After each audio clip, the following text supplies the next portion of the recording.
Communiqué officiel.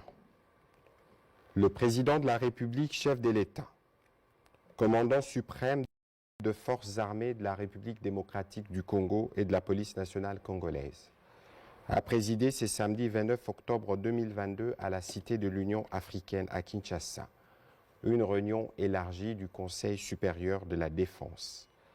Il a été question de faire le point de l'évolution de la situation sécuritaire dans le Nord Kivu, marquée particulièrement par une série d'attaques et l'occupation de quelques localités congolaises dans les territoires de Rutshuru par le M23 appuyé par l'armée rwandaise. À la lumière des différents rapports recueillis sur terrain, dont celui du Centre conjoint des opérations, équipé des drones de surveillance, il a été observé ces derniers jours une arrivée massive des éléments de l'armée rwandaise pour appuyer les terroristes du M23 en vue d'une offensive générale contre les positions de forces armées de la République démocratique du Congo. Le Conseil supérieur de la défense a rappelé que cette offensive du M23, appuyée par l'armée rwandaise, vient de porter un énième coup au processus de paix de Nairobi et de Luanda engagé depuis plusieurs mois.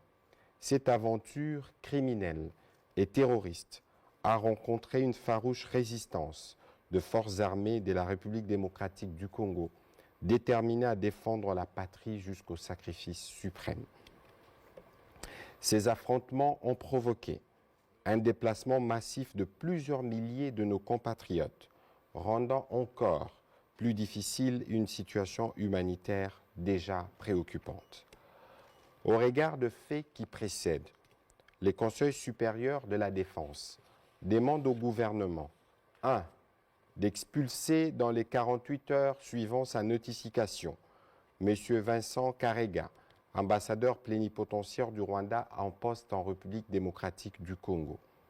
Et ce, en raison d'une part de la persistance de son pays à agresser la RDC et à appuyer les mouvements terroristes du M23 qu'il instrumentalise à cette fin, et d'autre part du mépris teinté d'arrogance des autorités rwandaises vis-à-vis tant du processus de Nairobi et de Luanda que des recommandations de la communauté internationale, plus précisément des Nations Unies, de l'Union africaine, de la Communauté de l'Afrique de l'Est, de la SADC et des partenaires multilatéraux, exigeant unanimement la cessation des activités terroristes du M23 et de tout appui extérieur à lui, son retrait sans délai ni condition des localités congolaises occupées et les retours immédiats des populations déplacées. 2. D'envoyer en toute urgence une mission humanitaire pour porter une assistance à nos populations déplacées à la suite de ces attaques. 3. De prendre de nouvelles mesures supplémentaires de restriction d'accès au territoire congolais à l'encontre du Rwanda. 4. D'accroître la force de frappe des forces armées et de sécurité. 5. De réaffirmer la volonté de la République démocratique du Congo de rester engagée dans les processus de paix de Nairobi et de Luanda en vue de restaurer durablement la paix, la sécurité et la stabilité dans la région du Grand Lac. En ces moments particuliers où l'unité nationale est menacée, le Conseil supérieur de la défense a félicité les forces de défense et de sécurité de la République démocratique du Congo pour leur bravoure et leur détermination à défendre l'intégrité territoriale de notre pays, à protéger les populations ainsi que les institutions de la République. Il les exhorte à poursuivre leur noble mission.